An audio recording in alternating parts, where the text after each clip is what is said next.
Hello everyone, welcome back to my channel. I hope you're all doing well.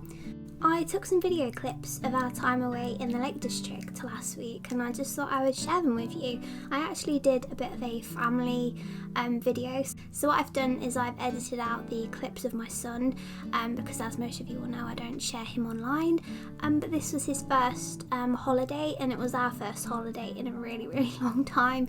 We did go to the Shepherd's Hut back in November for my birthday, but it was 5-10 minutes down the road, and although it was beautiful and it was such a magical little retreat / escape, it wasn't really like a holiday. It was more of just a let's escape for 2 nights into a field 10 minutes down the road. So it was really special still, but this was like more of a holiday, if you get what I mean.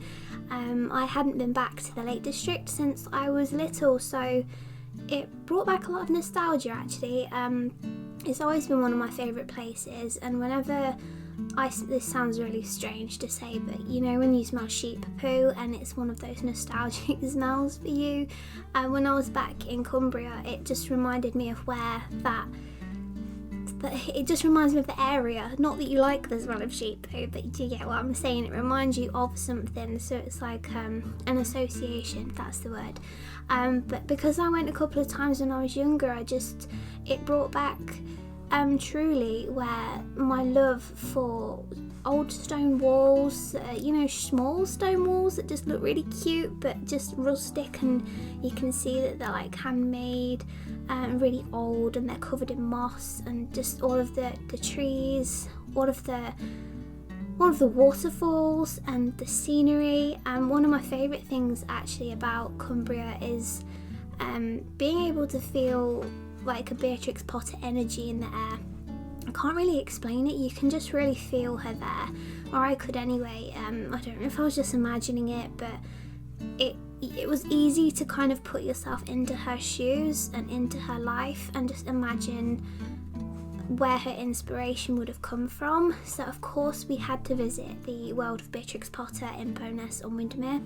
I went there when I was a child, but I didn't really remember it. I remember bits of it, like the big sort of 3D versions of the characters, but I don't remember all of it, so it was nice to go back as an adult and kind of just see it all again through adult eyes and still find it just as magical. And also in this wonderful day and age of having a camera that does videos, to just take little clips and memories back home with me.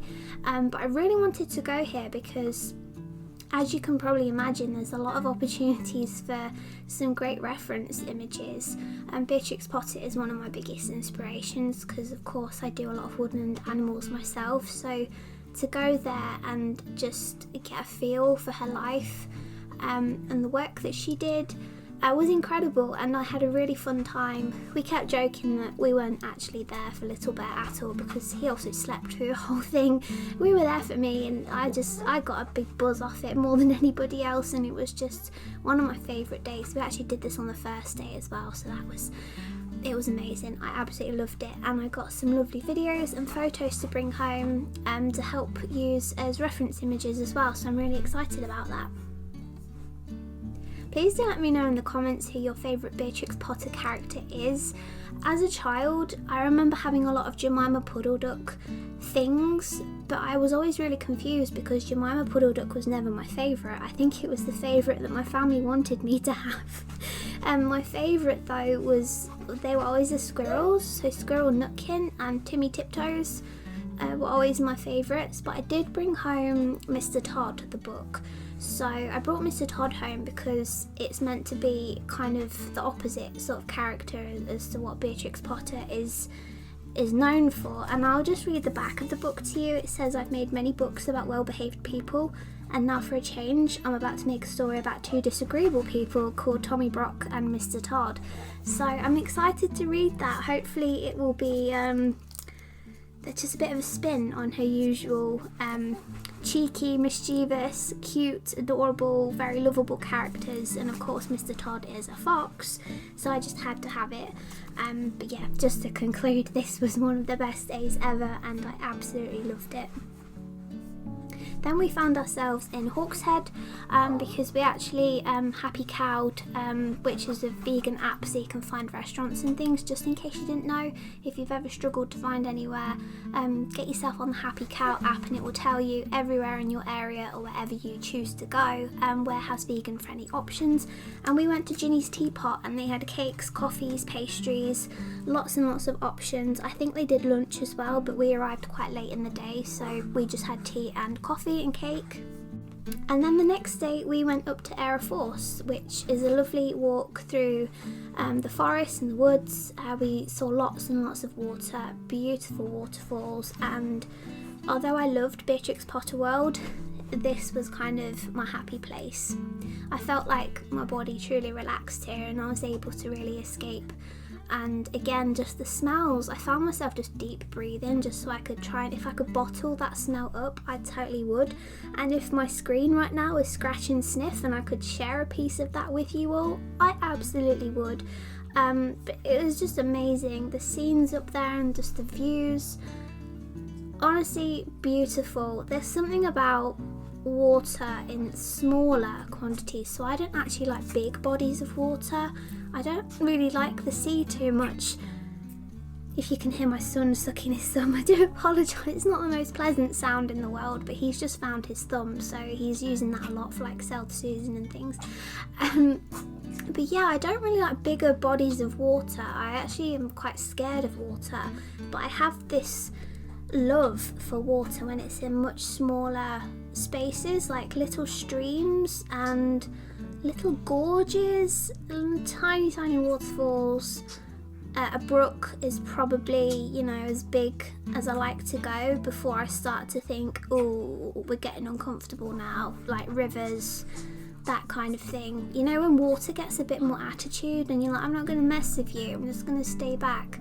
Whereas a nice, happy, cute little stream, I'm there for it. It was absolutely amazing. And then after our walk, we went back to Keswick and we went to a cute little cafe again called the Wild Strawberry. And this one again had vegan options, and we all had sandwiches. I had a sausage sandwich, it was amazing. More coffees, cakes, and we reset ourselves ready to go to the Derwent Pencil Museum, which might sound really dull and boring, but for someone like us, artists and creators, it was an experience. I can't believe how excited I got over seeing how pencils are made and the origins of certain kinds of pencils and how pencils connected to World War II. There was also a bit in there about where Q, the idea for Q from James Bond came from, so that was really interesting. But just to see all of the old equipment and pigments.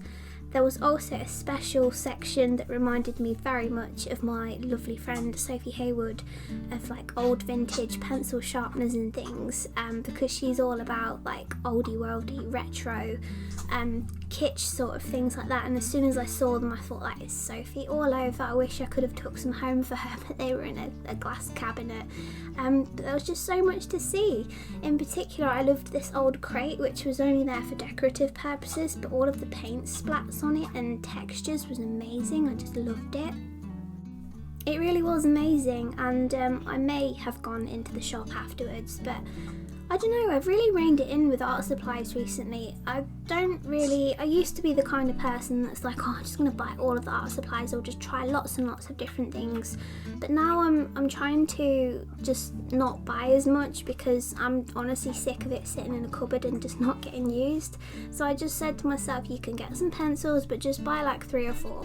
So I got like 4 different shades. You also get a freebie pencil and that's your entry ticket. So but yeah, I got 4 different shades just to doodle with because I did take my sketchbook with me. That little mini sketchbook that I promised you all and promised myself that I would fill before the end of the year is well underway, and I'm so proud of myself. But it was honestly the perfect place to just sit and sketch and just let loose, and that's what my sketchbook was all about, just letting loose. And then on our last day, we went round Lake Buttermere, which was the furthest I've walked actually since giving birth to my son, so it was ever so slightly challenging. I could feel it wasn't hard work or anything like that. I just really felt that my legs were taking a bit more of a workout than they've had in the last few months, and it's probably the furthest I've walked since falling pregnant with my son. So it was really nice actually to get a good decent amount of exercise in. We walked all the way around it and saw so many trees. There were some dogs as well that were walking around just ahead of us, and they kept going in the water and kind of getting confused at their own reflection, and they would just all stand there looking at themselves, just not being able to understand what was going on. We stopped halfway for some chocolate and some crisps. Again, just reset ourselves and get a bit of a sugar boost, ready to carry on the rest of the journey. But again, I felt like I could really escape in this place. It was stunning. So we also got the little, what's it called? The Little Life Acorn Carrier, I think is what it's called, and that is what my son is being carried in by his daddy. He loves looking around, my boy does. He just absolutely loves to just see as much as possible. So this carrier was perfect for him, and you can actually swap it, so when he gets a bit bigger you can turn it around and stuff and put him on your back. But yeah, it was really handy. So yeah, I hope you just enjoyed seeing like 10-11 minutes of our trip away just consolidated into one small space. But thank you so much for watching, and I will speak to you all soon.